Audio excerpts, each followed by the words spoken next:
ಎಲ್ಲರಿಗೂ ನಮಸ್ಕಾರ ಸ್ನೇಹಿತರೆ.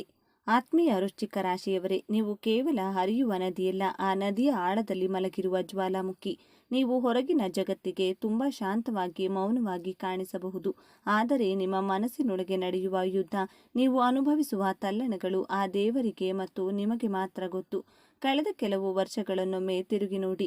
ನಿಮ್ಮನ್ನ ನಂಬಿದವರೇ ನಿಮಗೆ ಮೋಸ ಮಾಡಿದ್ದಾರೆ. ಪ್ರಾಣಕ್ಕಿಂತ ಹೆಚ್ಚಾಗಿ ಪ್ರೀತಿಸಿದವರು ನಿಮ್ಮ ಬೆನ್ನಿಗೆ ಚೂರಿ ಹಾಕಿದ್ದಾರೆ. ಆದರೂ ನೀವು ಬಿದ್ದಿಲ್ಲ, ಕುಗ್ಗಿಲ್ಲ. ಅದೇ ವೃಶ್ಚಿಕ ರಾಶಿಯವರ ತಾಕತ್ತು. ವಿಶೇಷವಾಗಿ ಕಳೆದ 3 ರಿಂದ 4 ವರ್ಷಗಳಿಂದ ವೃಶ್ಚಿಕ ರಾಶಿಯವರು ಮಾನಸಿಕವಾಗಿ ಅನುಭವಿಸಿದ ಯಾತನೆ ಅಷ್ಟಿಷ್ಟಲ್ಲ. ಕೇತು ಮತ್ತು ಇತರ ಗ್ರಹಗಳ ಪ್ರಭಾವದಿಂದಾಗಿ ಕೈಗೆ ಬಂದ ತುತ್ತು ಬಾಯಿಗೆ ಬರದಂತೆ ಆಗಿತ್ತು. ಅತಿ ಬುದ್ಧಿವಂತರಾದ ನೀವು ಕೆಲವೊಮ್ಮೆ ಸಣ್ಣ ವಿಷಯಗಳಿಗೆ ಎಡವಿದ್ದೀರಿ. ಕುಟುಂಬದಲ್ಲಿ ನೆಮ್ಮದಿ ಇಲ್ಲ, ಆರೋಗ್ಯದಲ್ಲಿ ಏರುಪೇರು, ಆರ್ಥಿಕವಾಗಿ ಎಷ್ಟೇ ದುಡಿದರೂ ಉಳಿತಾಯ ಶೂನ್ಯ. ನನ್ನ ಒಳ್ಳೆಯತನವೇ ನನಗೆ ಮುಳುವಾಯ್ತಾ?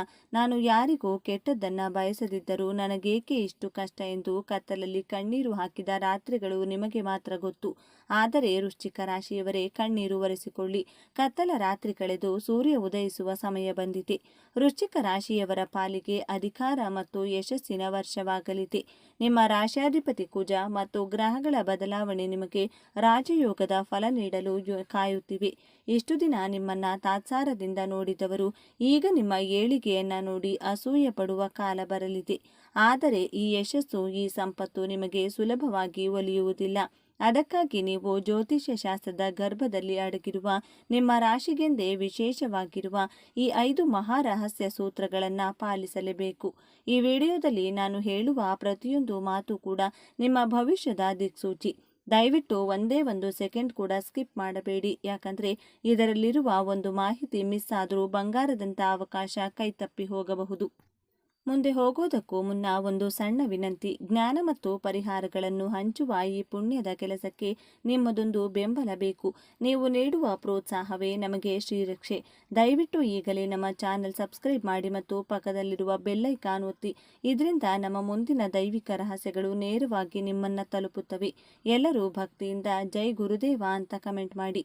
ಸ್ನೇಹಿತರೆ, ವೃಶ್ಚಿಕ ರಾಶಿಯವರು ತಮ್ಮ ಗುರಿಯನ್ನ ಮುಟ್ಟಿಯೇ ತೀರುತ್ತಾರೆ. ಆದರೆ ಮಂಗಳನ ಅನುಗ್ರಹ ಬೇಕೆಂದ್ರೆ ನಿಮ್ಮಲ್ಲಿರುವ ಸಿಟ್ಟನ್ನು ಮತ್ತು ಸೇಡನ್ನ ನಿಯಂತ್ರಿಸಬೇಕು.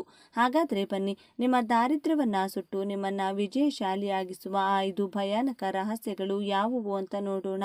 ಮೊದಲನೆಯದಾಗಿ, ವೃಶ್ಚಿಕ ರಾಶಿಯವರಿಗೆ ಇದು ಕೇವಲ ಪರಿಹಾರವಲ್ಲ, ಇದೊಂದು ಶಕ್ತಿ ಕವಚ. ನಿಮ್ಮ ರಾಶ್ಯಾಧಿಪತಿ ಕುಜ ಮಂಗಳನ ಅನುಗ್ರಹವಿಲ್ಲದೆ ವೃಶ್ಚಿಕ ರಾಶಿಯವರು ಒಂದು ಹೆಜ್ಜೆ ಕೂಡ ಮುಂದೆ ಇಡಲು ಸಾಧ್ಯವಿಲ್ಲ. ನಿಮ್ಮ ಶಕ್ತಿ ಕುಂದದಂತೆ ನೋಡಿಕೊಳ್ಳಲು ಪ್ರತಿ ಮಂಗಳವಾರ ಬೆಳಗ್ಗೆ ಸ್ನಾನ ಮಾಡಿದ ನಂತರ ನಿಮ್ಮ ಮನೆಯ ಹತ್ತಿರವಿರುವ ಸುಬ್ರಹ್ಮಣ್ಯನ ದೇವಸ್ಥಾನಕ್ಕೆ ಅಥವಾ ಹನುಮಂತನ ದೇವಸ್ಥಾನಕ್ಕೆ ಹೋಗಿ ಅಲ್ಲಿ ಒಂದು ಮಣ್ಣಿನ ಹಣತೆಯಲ್ಲಿ ದೀಪ ಹಚ್ಚಿ ಕೆಂಪು ಬಣ್ಣದ ಹೂಗಳನ್ನು, ದಾಸವಾಳ ಅಥವಾ ಗುಲಾಬಿ, ದೇವರಿಗೆ ಅರ್ಪಿಸಿ ದೀಪ ಹಚ್ಚಿದ ನಂತರ 9 ಬಾರಿ ಪ್ರದಕ್ಷಿಣೆ ಹಾಕಿ. ಪ್ರದಕ್ಷಿಣೆ ಹಾಕುವಾಗ ನಿಮ್ಮ ಮನಸ್ಸಿನಲ್ಲಿ ಓಂ ಶರವಣ ಭವಾಯ ನಮಃ ಅಥವಾ ಓಂ ಹನುಮತೆ ನಮಃ ಎಂಬ ಮಂತ್ರವನ್ನ ಜಪಿಸಿ. ನೆನಪಿಡಿ, ವೃಶ್ಚಿಕ ರಾಶಿಯವರಿಗೆ ಭೂಮಿ ಮತ್ತು ಬೆಂಕಿಯ ತತ್ವವಿದೆ. ಈ ದೀಪಾರಾಧನೆ ನಿಮ್ಮೊಳಗಿನ ನಕಾರಾತ್ಮಕ ಶಕ್ತಿಯನ್ನ ಸುಟ್ಟು ಹಾಕುತ್ತದೆ. ಇದನ್ನ ಯಾರು ಶ್ರದ್ಧೆಯಿಂದ ಮಾಡ್ತಾರೋ ಅವರಿಗೆ ಶತ್ರುಗಳೇ ಇರುವುದಿಲ್ಲ, ಇದ್ದರೂ ಮಿತ್ರರಾಗುತ್ತಾರೆ. ಎರಡನೆಯದಾಗಿ, ವೃಶ್ಚಿಕ ರಾಶಿಯವರಿಗೆ ಅದೃಷ್ಟ ತರುವ ದಿಕ್ಕು ದಕ್ಷಿಣ. ನಿಮ್ಮ ಮನೆಯ ದಕ್ಷಿಣ ದಿಕ್ಕನ್ನ ನೀವು ಹೇಗೆ ಇಟ್ಕೊಳ್ತೀರಿ ಅನ್ನೋದರ ಮೇಲೆ ನಿಮ್ಮ ಆರ್ಥಿಕ ಸ್ಥಿತಿ ನಿರ್ಧಾರವಾಗುತ್ತದೆ. ನಿಮ್ಮ ಮನೆಯ ದಕ್ಷಿಣ ದಿಕ್ಕಿನಲ್ಲಿ ನೀರಿನ ಟ್ಯಾಂಕ್ ಅಥವಾ ಭಾರವಾದ ವಸ್ತುಗಳಿದ್ದರೆ ಒಳ್ಳೆಯದು.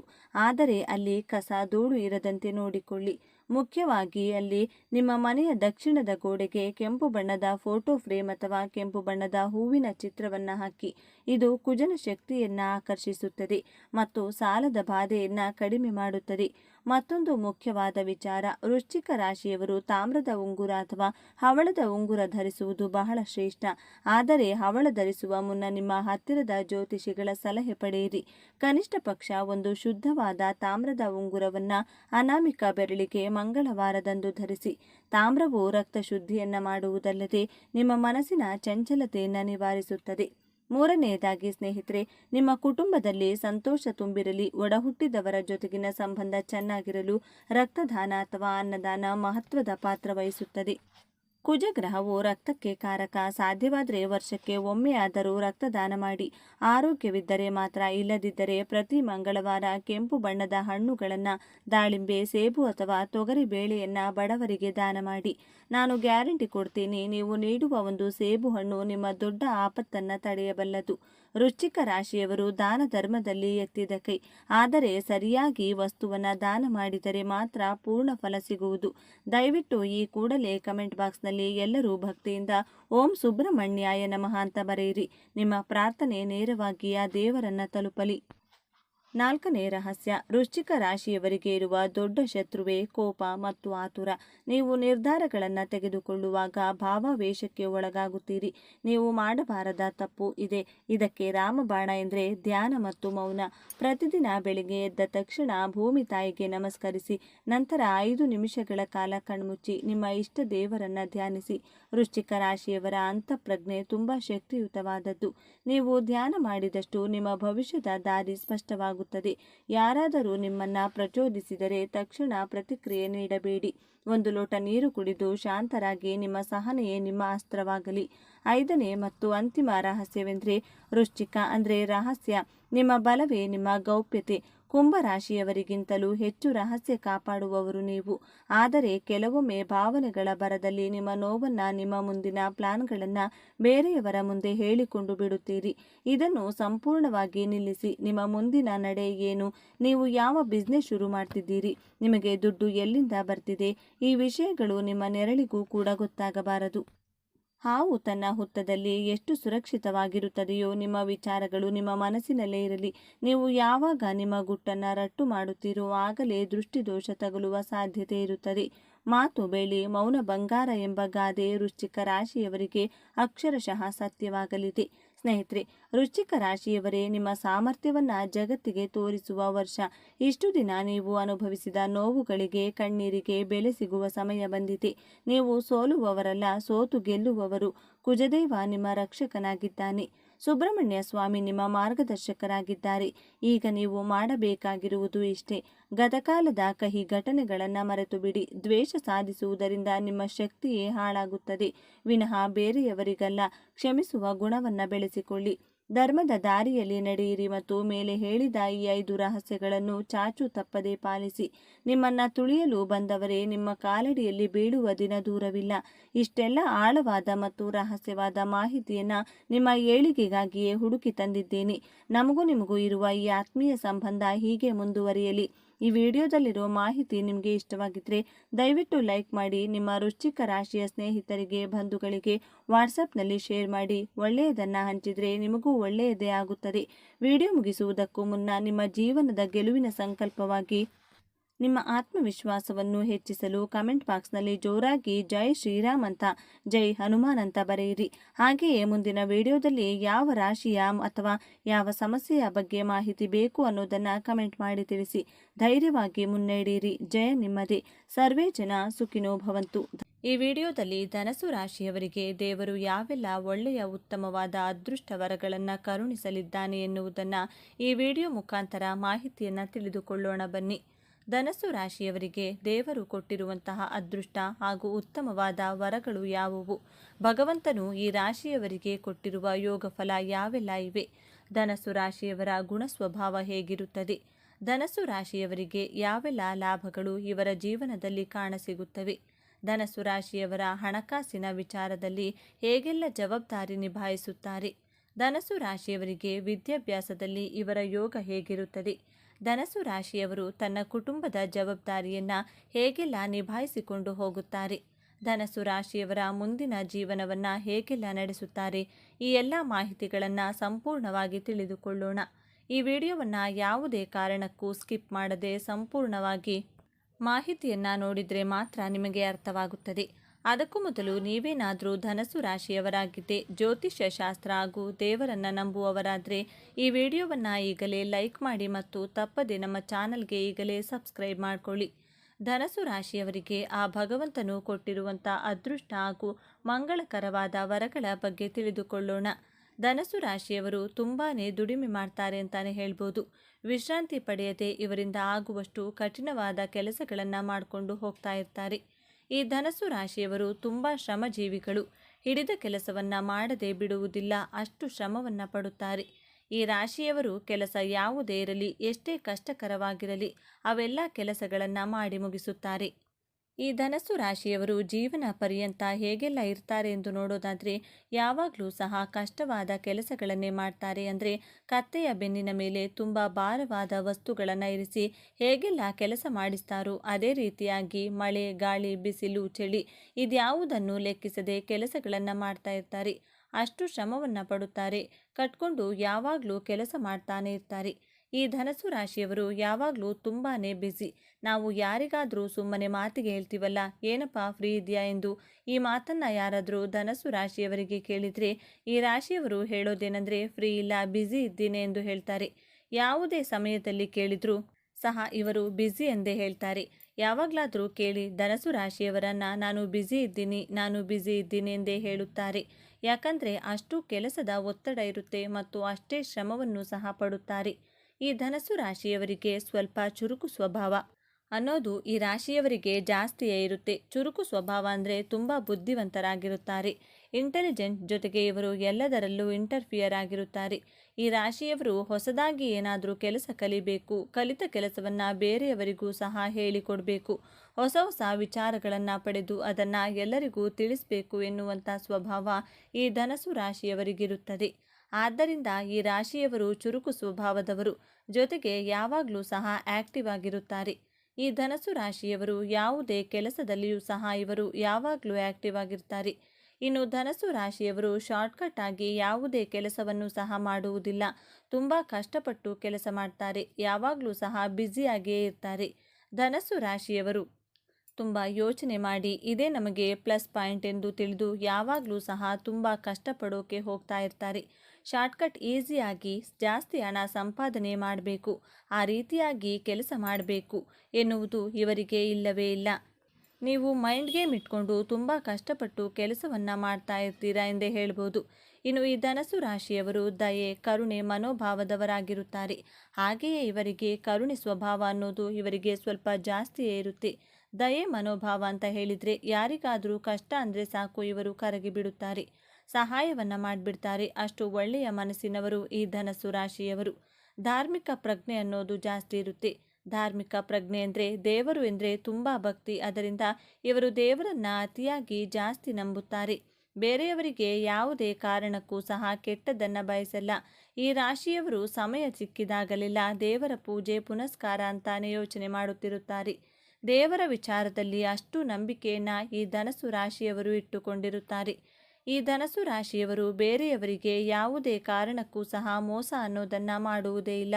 ಇವರು ಹೇಗಂದರೆ ತುಂಬ ಕರುಣೆ ಮನೋಭಾವ ಇರೋದ್ರಿಂದ ಯಾರೊಬ್ಬರಿಗೂ ಸಹ ತೊಂದರೆ ಕೊಡುವುದಿಲ್ಲ. ಯಾರಿಗೂ ಸಹ ಕೇಡನ್ನು ಬಯಸಿಲ್ಲ, ಅಂದರೆ ಯಾರಿಗೂ ಸಹ ಕೆಟ್ಟದ್ದನ್ನು ಬಯಸುವುದಿಲ್ಲ. ಈ ಧನಸ್ಸು ರಾಶಿಯವರು ಹಾಗೆಯೇ ಧರ್ಮ ಮತ್ತು ಕರ್ಮದ ಪ್ರಜ್ಞೆ ಎನ್ನುವುದನ್ನು ಈ ರಾಶಿಯವರಿಗೆ ತುಂಬ ನಂಬುತ್ತಾರೆ. ಈ ರಾಶಿಯವರು ಯಾವಾಗಲೂ ಸಹ ನಾವು ಧರ್ಮದ ಪರವಾಗಿಯೇ ಇರಬೇಕು, ಕರ್ಮದ ವಿರುದ್ಧವಾಗಿಯೇ ಇರಬೇಕು ಅನ್ನೋ ಪ್ರಜ್ಞೆ ಧನಸ್ಸು ರಾಶಿಯವರಿಗೆ ಜಾಸ್ತಿ ಇರುತ್ತೆ. ಜೊತೆಗೆ ಒಳ್ಳೆಯ ಮಾತುಗಾರಿಕೆ ಅನ್ನೋದು ಧನಸ್ಸು ರಾಶಿಯವರಿಗಿರುತ್ತೆ. ಯಾವಾಗಲೂ ಸಹ ಒಳ್ಳೆಯದನ್ನೇ ಮಾಡ್ತಾರೆ. ಮತ್ತು ಈ ರಾಶಿಯವರು ಬೇರೆಯವರ ವಿಷಯವನ್ನು ಯಾರಿಗಾದರೂ ಹೇಳಬೇಕಂದ್ರೆ ಬೇರೆಯವರ ವಿಚಾರವಾಗಿ ನೆಗೆಟಿವ್ ಆಗಿ ಏನನ್ನೂ ಸಹ ಹೇಳುವುದಿಲ್ಲ. ಇವರು ಯಾವಾಗಲೂ ಸಹ ಬೇರೆಯವರ ಪರವಾಗಿ ಪಾಸಿಟಿವ್ ಆಗಿ ಹೇಳಿಕೊಂಡು ಹೋಗ್ತಿರ್ತಾರೆ. ಇನ್ನು ಈ ಧನಸ್ಸು ರಾಶಿಯವರು ಇವರ ಮಾತಿಗೆ ಯಾರೂ ಸಹ ಎದುರು ಮಾತನಾಡಬಾರ್ದು, ಆ ಥರ ಸ್ವಭಾವ ಸಹ ಇವರಿಗಿರುತ್ತದೆ. ಈ ಧನಸ್ಸು ರಾಶಿಯವರು ಹೇಗಂದರೆ ಯಾವುದಾದರೂ ವಿಷಯವನ್ನು ತೆಗೆದುಕೊಂಡು ಇವರು ಒಳ್ಳೆಯ ಮಾತುಗಾರಿಕೆಯಲ್ಲಿ ಬೇರೆಯವರಿಗೆ ಅರ್ಥವಾಗುವ ರೀತಿಯಲ್ಲಿ ಹೇಳುತ್ತಾರೆ. ಒಂದು ವೇಳೆ ಅವರು ಏನಾದರೂ ಇವರಿಗೆ ಎದುರುತ್ತರ ಕೊಟ್ಟರೆ ಅದನ್ನು ನೀವು ಒಪ್ಪಿಕೊಳ್ಳುವುದೇ ಇಲ್ಲ, ಜೊತೆಗೆ ಅಕ್ಸೆಪ್ಟ್ ಮಾಡಿಕೊಳ್ಳುವುದೇ ಇಲ್ಲ. ಇಂತಹ ಸ್ವಭಾವ ಅನ್ನೋದು ಈ ರಾಶಿಯವರಿಗೆ ಇದ್ದೇ ಇರುತ್ತೆ. ಇನ್ನು ಈ ಧನಸ್ಸು ರಾಶಿಯವರು ಸ್ಟ್ರೈಟ್ ಫಾರ್ವರ್ಡ್ ಆಗಿರುತ್ತಾರೆ ಮತ್ತು ಯಾವ್ಯಾವುದೋ ವಿಷಯವನ್ನು ಸಹ ಮನಸ್ಸಿನಲ್ಲಿಟ್ಟುಕೊಳ್ಳುವುದಿಲ್ಲ. ಇವರು ಯಾವಾಗಲೂ ಸಹ ಇರೋದು ಇದ್ದ ಹಾಗೇನೆ ನೇರವಾಗಿ ಮಾತನಾಡ್ತಾರೆ. ಹಿಂದೆ ಒಂದು ಮಾತನಾಡೋದು, ಮುಂದೆ ಒಂದು ಮಾತಾಡೋದು, ಈ ರೀತಿಯಾಗಿ ಈ ರಾಶಿಯವರು ಏನನ್ನೂ ಸಹ ವ್ಯಕ್ತಿಯ ಹಿಂದೆ ಮಾತನಾಡೋದಿಲ್ಲ. ಏನೇ ಇದ್ರೂ ಸಹ ಸ್ಟ್ರೈಟ್ ಫಾರ್ವರ್ಡ್ ಆಗಿ ಇರ್ತಾರೆ ಎಂದೇ ಹೇಳ್ಬೋದು. ವಿನಯ, ಕರುಣೆ ಅನ್ನೋದು ಈ ರಾಶಿಯವರಿಗೆ ಜಾಸ್ತಿ ಇರುತ್ತೆ. ಈ ರಾಶಿಯವರು ಸಾಹಸಿಗಳು ಅಂತಾನೆ ಹೇಳ್ಬೋದು. ವಿನಯ, ಕರುಣೆ, ಪ್ರೀತಿ, ವಿಶ್ವಾಸ ಅನ್ನೋದು ಜಾಸ್ತಿ ಅಂದರೆ ಜಾಸ್ತಿ ಇರುತ್ತದೆ. ಧನಸ್ಸು ರಾಶಿಯವರು ಡಿಸಿಪ್ಲಿನ್ ಆಗಿರ್ತಾರೆ, ಜೊತೆಗೆ ಡೀಸೆಂಟ್ ಆಗಿಯೂ ಸಹ ಇರ್ತಾರೆ. ಯಾರ ಮುಂದೆಯೂ ಸಹ ಬೇಕಾಬಿಟ್ಟಿ ಇರುವುದಿಲ್ಲ. ನಮ್ಮ ಆಡು ಭಾಷೆಯಲ್ಲಿ ಹೇಳೋದಾದರೆ ಈ ರೀತಿ ಇರಲ್ಲ. ಯಾವುದೇ ವಿಷಯವನ್ನೇ ಆಗಲಿ ಮನಸ್ಸಲ್ಲೂ ಸಹ ಇಟ್ಕೊಳ್ಳೋದಿಲ್ಲ. ಹೊರಗೊಂದು ಒಳಗೊಂದು ಇಟ್ಕೊಂಡು ಮಾತನಾಡಲ್ಲ. ಈ ರೀತಿಯಾಗಿ ಈ ಧನಸ್ಸು ರಾಶಿಯವರು ನೇರ ನುಡಿ ನೇರ ನಡೆ ಎನ್ನುವ ಮಾರ್ಗದಲ್ಲಿ ಬೇರೆಯವರಿಗೆ ಅರ್ಥ ಮಾಡಿಸಿ ಬಿಡುತ್ತಾರೆ. ಹಾಗೆಯೇ ಈ ರಾಶಿಯವರು ಸಾಹಸಿಗಳು ಮತ್ತು ಧೈರ್ಯಶಾಲಿಗಳಾಗಿರುತ್ತಾರೆ. ಧೈರ್ಯಶಾಲಿಗಳಂದರೆ ಯಾವುದಾದರೂ ರಿಸ್ಕನ್ನು ತಗೋಬೇಕು ಅಂದರೆ ತಗೊಂಡೇ ಬಿಡುತ್ತಾರೆ. ಇವರು ಇಂತಹ ವಿಚಾರಗಳಲ್ಲಿ ಯಾರಿಗೂ ಸಹ ತಲೆಕೆಡಿಸಿಕೊಳ್ಳುವುದಿಲ್ಲ. ಧನಸ್ಸು ರಾಶಿಯವರು ಬೇರೆಯವರನ್ನ ಸುಲಭವಾಗಿ ಬೇಗನೆ ನಂಬಿಬಿಡ್ತಾರೆ. ಇದೊಂದು ಇವರಿಗೆ ಮೈನಸ್ ಪಾಯಿಂಟ್. ಅಂದರೆ ಯಾರಾದರೂ ಈ ಕೆಲಸವನ್ನ ಮಾಡಿಕೊಡಿ ಎಂದು ಕೇಳಿದರೆ ಹಿಂದೆ ಮುಂದೆ ನೋಡದೆ ಕೆಲಸವನ್ನ ಮಾಡಿಕೊಡುತ್ತಾರೆ. ಇದರಿಂದ ಲಾಭ ಇದೆಯಾ ಇಲ್ವಾ ಎನ್ನುವುದನ್ನು ಸಹ ನೋಡುವುದಿಲ್ಲ. ಅಷ್ಟು ಬೇಗ ನಂಬಿಬಿಡುತ್ತಾರೆ. ಹಣದ ವಿಚಾರದಲ್ಲಿಯೂ ಸಹ ಯಾರಾದರೂ ಹಣದ ಸಹಾಯ ಕೇಳಿದರೆ ಹಿಂದೆ ಮುಂದೆ ನೋಡದೆ ಸಹಾಯವನ್ನ ಮಾಡಿಬಿಡ್ತಾರೆ. ಈ ಧನಸ್ಸು ರಾಶಿಯವರು ಈ ರೀತಿಯಾಗಿ ಎಲ್ಲರನ್ನೂ ಸಹ ಅಷ್ಟು ಬೇಗ ನಂಬಿಬಿಡುತ್ತಾರೆ. ಹಾಗೇನೆ ಈ ರಾಶಿಯವರನ್ನ ಅರ್ಥ ಮಾಡಿಕೊಳ್ಳುವುದು ತುಂಬ ಕಷ್ಟವಾಗುತ್ತೆ. ಈ ರಾಶಿಯವರು ಹೇಗಿರ್ತಾರೆ ಅಂದರೆ ಇವರನ್ನ ಅರ್ಥ ಮಾಡ್ಕೊಳ್ಳೋಕೆ ಆಗಲ್ಲ. ಬೇರೆ ಯಾರಾದರೂ ಇವರನ್ನ ತುಂಬ ಪ್ರೀತಿಯಾಗಿ ಇವರ ಹತ್ತಿರ ಇದ್ದರೆ ಮಾತ್ರ ಇವರನ್ನ ಅರ್ಥ ಮಾಡಿಕೊಳ್ಬೋದು. ಇನ್ನು ಧನಸ್ಸು ರಾಶಿಯವರು ನಿಮ್ಮ ಮನಸ್ಸನ್ನು ಯಾರೂ ಸಹ ಭೇದಿಸೋಕೆ ಆಗಲ್ಲ. ನಿಮ್ಮ ಮನಸ್ಸಲ್ಲಿ ಏನಿದೆ ಎಂದು ತಿಳಿಯಲು ಯಾರಿಂದಲೂ ಸಹ ಸಾಧ್ಯವಿಲ್ಲ. ನಿಮಗೆ ಕಷ್ಟವೇ ಇರಲಿ, ಸುಖವೇ ಇರಲಿ, ಅಥವಾ ನಿಮಗೆ ಖುಷಿಯೇ ಇರಲಿ, ದುಃಖವೇ ಇರಲಿ, ನಿಮ್ಮನ್ನು ಯಾರಿಗೂ ಸಹ ಅರ್ಥನೇ ಮಾಡಿಕೊಳ್ಳೋಕ್ಕಾಗಲ್ಲ. ನಿಮ್ಮ ಮನಸ್ಸಲ್ಲಿ ಇರೋದನ್ನು ನೀವು ಅಷ್ಟು ಬೇಗ ಯಾರೊಂದಿಗೂ ಸಹ ಶೇರ್ ಮಾಡಿಕೊಳ್ಳಲ್ಲ. ಇಂತಹ ಸ್ವಭಾವದವರು ನೀವು. ಈ ಧನಸ್ಸು ರಾಶಿಯವರು ಸ್ವಲ್ಪ ಸಮಯದಲ್ಲಿ ಇವರೇ ಆತುರವಾಗಿ ನಿರ್ಧಾರವನ್ನು ತೆಗೆದುಕೊಳ್ಳುವ ಸ್ವಭಾವವನ್ನು ಇಟ್ಟುಕೊಂಡಿರುತ್ತಾರೆ.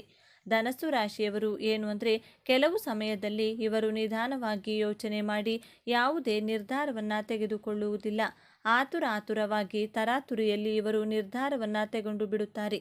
ಹಾಗಾಗಿ ಇದು ಇವರಿಗೆ ಸ್ವಲ್ಪ ಮೈನಸ್ ಪಾಯಿಂಟ್ ಅಂತಾನೆ ಹೇಳ್ಬೋದು. ಕೆಲವೊಮ್ಮೆ ಈ ರಾಶಿಯವರು ಆತುರ ಸ್ವಭಾವದವರೆಂದೇ ಹೇಳ್ಬೋದು. ಆತುರದ ನಿರ್ಧಾರದಿಂದಾಗಿ ಇವರಿಗೆ ನಷ್ಟ ಅನ್ನೋದು ಜಾಸ್ತಿಯಾಗುತ್ತೆ. ನೀವು ಸ್ವಲ್ಪ ತಾಳ್ಮೆಯಿಂದ ಇದ್ದರೆ ಒಳ್ಳೆಯದು. ಇಲ್ಲಿ ತಾಳ್ಮೆ ಅನ್ನುವುದು ಮುಖ್ಯವಾಗಿರುತ್ತದೆ. ಈ ಧನಸ್ಸು ರಾಶಿಯವರು ಎಲ್ಲರಂತೆ ಇರುವುದಿಲ್ಲ. ಇವರು ಸ್ವಲ್ಪ ಡಿಫ್ರೆಂಟ್ ಆಗಿರಬೇಕು ಅನ್ನುವ ರೀತಿಯಲ್ಲಿ ಬದುಕುವವರು. ಐಫೈ ಜೀವನ ಮಾಡಬೇಕು ಎಂದು ಯೋಚನೆ ಮಾಡ್ತಾ ಇರ್ತಾರೆ. ಎಲ್ಲರಂತೆ ನಾನು ಯಾಕೆ ಇರಬೇಕು, ನನ್ನ ಜೀವನದಲ್ಲಿ ನಾನು ಸ್ವಲ್ಪ ಡಿಫ್ರೆಂಟ್ ಆಗಿ ಇರ್ಬೋದಲ್ವಾ ಎಂದು ಯೋಚನೆ ಮಾಡುವವರು ಈ ಧನಸ್ಸು ರಾಶಿಯವರು. ಈ ಧನಸ್ಸು ರಾಶಿಯವರಿಗೆ ಕೋಪ ಅನ್ನೋದು ಜಾಸ್ತಿ ಇರುತ್ತೆ. ಅಷ್ಟು ಬೇಗ ಕೋಪ ಎನ್ನುವುದು ಇವರಿಗೆ ಬರುತ್ತೆ. ಈ ರಾಶಿಯವರಿಗೆ ಕೋಪ ಹೇಗಿರುತ್ತೆ ಅಂದರೆ ಇದ್ದಕ್ಕಿದ್ದ ಹಾಗೆ ಇವರು ದಿಢೀರಂತ ಕೋಪ ಮಾಡಿಕೊಂಡು ಬಿಡೋದು, ಇಲ್ಲವೇ ದಿಢೀರಂತ ಆತುರವಾಗಿ ನಿರ್ಧಾರ ತೆಗೆದು ಬಿಡೋದು. ಕೋಪ ಬಂದಾಗ ಯಾರ ಮಾತಿಗೂ ಸಹ ಬೆಲೆ ಕೊಡದೇ ಇರುವುದು, ಆತುರವಾಗಿ ಎಲ್ಲಿಗಾದರೂ ಹೋಗ್ಬಿಡೋದು. ಈ ರೀತಿಯಾದ ಕೋಪ ಅನ್ನೋದು ಇವರಿಗೆ ಸಡನ್ ಆಗಿ ಬಂದು ಬಿಡುತ್ತೆ ಎಂದೇ ಹೇಳ್ಬೋದು. ಧನಸ್ಸು ರಾಶಿಯವರಿಗೆ ಶತ್ರುಗಳು ಜಾಸ್ತಿ ಇರ್ತಾರೆ. ಸಮಸ್ಯೆಗಳನ್ನು ಮಾಡ್ತಾ ಇರ್ತಾರೆ. ನೀವು ಉದ್ಧಾರ ಆಗ್ತಿದ್ದೀರಾ ಅಂದರೆ ನಿಮ್ಮನ್ನು ಹಾಳು ಮಾಡೋಕ್ಕೆ ಕಾಯುತ್ತಿರುತ್ತಾರೆ.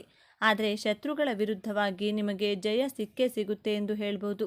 ಶತ್ರುಗಳನ್ನು ಯಾವ ರೀತಿಯಾಗಿ ಪಳಗಿಸಬೇಕು ಎನ್ನುವುದರಲ್ಲಿ ನೀವು ಬಹಳ ನಿಪುಣರೆಂದೇ ಹೇಳ್ಬೋದು. ಇದು ಕೂಡ ನಿಮಗೆ ಪ್ಲಸ್ ಪಾಯಿಂಟ್. ಧನಸ್ಸು ರಾಶಿಯವರಿಗೆ ಸರಳ ಜೀವನ ನಡೆಸೋದು ನಿಮಗೆ ತುಂಬ ಇಷ್ಟ. ನಿಮ್ಮ ಬಳಿ ಎಷ್ಟೇ ದುಡ್ಡಿದ್ರೂ ಸಹ ನೀವು ಸಿಂಪಲ್ ಲೈಫ್ನ ಲೀಡ್ ಮಾಡ್ತಿರ್ತೀರಾ. ಈ ರಾಶಿಯವರು ಆರಾಮವಾಗಿರಬೇಕೆಂದು ಯೋಚನೆ ಮಾಡ್ತೀರಾ. ಬೇರೆಯವರ ಬಗ್ಗೆ ಜಾಸ್ತಿ ತಲೆಕೆಡಿಸಿಕೊಳ್ಳಬಾರದೆಂದು ತಿಳಿದುಕೊಂಡಿರ್ತೀರಾ. ಈ ರೀತಿಯ ಜೀವನವನ್ನು ಈ ಧನಸ್ಸು ರಾಶಿಯವರು ಮಾಡ್ತಿರ್ತಾರೆ. ಇನ್ನು ಧನಸ್ಸು ರಾಶಿಯವರಿಗೆ ಜ್ಞಾಪಕ ಶಕ್ತಿ ಅನ್ನೋದು ತುಂಬ ಚೆನ್ನಾಗಿರುತ್ತೆ. ಇವರು ತುಂಬ ಚೆನ್ನಾಗಿ ಮೈಂಡಲ್ಲಿ ಏನೇ ವಿಷಯ ಇದ್ದರೂ ಸಹ ಪಾಸಿಟಿವ್ ಆಗಿರುತ್ತಾರೆ. ಯಾವುದೇ ಘಟನೆಗಳನ್ನು ಸಹ ಅಷ್ಟು ಬೇಗ ಮರೆಯುವುದಿಲ್ಲ. ಇಂತಹ ಸ್ವಭಾವದವರು ಈ ಧನಸ್ಸು ರಾಶಿಯವರು. ಇವೆಲ್ಲವೂ ಸಹ ದೇವರು ಕೊಟ್ಟಂತಹ ವರಗಳ ಬಗ್ಗೆ ಮಾತನಾಡೋದಾದರೆ ಇವರಿಗೆ ಧಾರ್ಮಿಕ ಪ್ರಜ್ಞೆ ಜಾಸ್ತಿ ಇರುತ್ತದೆ. ಹಾಗೆಯೇ ತುಂಬ ಕಷ್ಟಪಡುತ್ತಾರೆ. ಶಾರ್ಟ್ಕಟ್ಟಲ್ಲಿ ಕೆಲಸ ಮಾಡಿಕೊಂಡು ಹಣ ಸಂಪಾದನೆ ಎಂದಿಗೂ ಮಾಡುವುದಿಲ್ಲ. ಜೊತೆಗೆ ಇವರು ಸಾಹಸಿಗಳು ಮತ್ತು ಧೈರ್ಯಶಾಲಿಗಳಾಗಿರುತ್ತಾರೆ. ವಿನಯ ಎನ್ನುವುದು ಜಾಸ್ತಿ ಇರುತ್ತೆ. ಹಾಗೆಯೇ ಬೇರೆಯವರನ್ನ ಬೇಗ ನಂಬಿಬಿಡುತ್ತಾರೆ. ಇವರು ಬುದ್ಧಿಯಲ್ಲಿ ಚುರುಕು ಸ್ವಭಾವ ಅನ್ನೋದು ಈ ರಾಶಿಯವರಿಗೆ ಜಾಸ್ತಿ ಇರುತ್ತೆ. ಹಾಗಾಗಿ ಇವರು ಇವರ ಜೀವನದಲ್ಲಿ ಬೇಗ ಸಕ್ಸಸ್ ಅನ್ನೋದನ್ನು ಕಾಣ್ತಾರೆ. ನೋಡಿದ್ರಲ್ಲ ಸ್ನೇಹಿತರೆ, ನೀವು ಸಹ ಧನಸ್ಸು ರಾಶಿಯವರಾಗಿದ್ದರೆ ನಿಮಗೂ ಕೂಡ ಇದೆಲ್ಲ ನಿಜ ಅನಿಸಿದರೆ ಹಾಗೂ ನಿಮ್ಮ ಜೀವನದಲ್ಲೂ ಸಹ ಇದೇ ರೀತಿಯಾಗಿ ನಡೀತಿದೆ ಅಂತ ನಿಮಗೇನಾದರೂ ಅನಿಸಿದರೆ ದಯವಿಟ್ಟು ತಪ್ಪದೆ ನಿಮ್ಮ ಅನಿಸಿಕೆಯ ಅಭಿಪ್ರಾಯಗಳನ್ನು ಕಮೆಂಟ್ ಬಾಕ್ಸಲ್ಲಿ ತಿಳಿಸಿ. ಈ ಮಾಹಿತಿಯನ್ನು ಲೈಕ್ ಮಾಡಿ, ಶೇರ್ ಮಾಡಿ, ನಮ್ಮ ಚಾನಲ್ಗೆ ಸಬ್ಸ್ಕ್ರೈಬ್ ಆಗಲು ಮರಿಬೇಡಿ. ಎಲ್ಲರೂ ಭಕ್ತಿಯಿಂದ ಓಂ ನಮಃ ಶಿವಾಯ ಅಂತ ಕಮೆಂಟ್ ಮಾಡಿ. ಹಾಗೆ ಮುಂದಿನ ವಿಡಿಯೋದಲ್ಲಿ ಒಂದೊಳ್ಳೆ ಮಾಹಿತಿಯೊಂದಿಗೆ ಪುನಃ ಭೇಟಿಯಾಗೋಣ. ಅಲ್ಲಿಯವರೆಗೂ ನೋಡ್ತಾ ಇರಿ ನಮ್ಮ ಚಾನಲ್. ಈ ವಿಡಿಯೋ ನೋಡಿದಂತಹ ಪ್ರತಿಯೊಬ್ಬರಿಗೂ ಸಹ ಧನ್ಯವಾದಗಳು.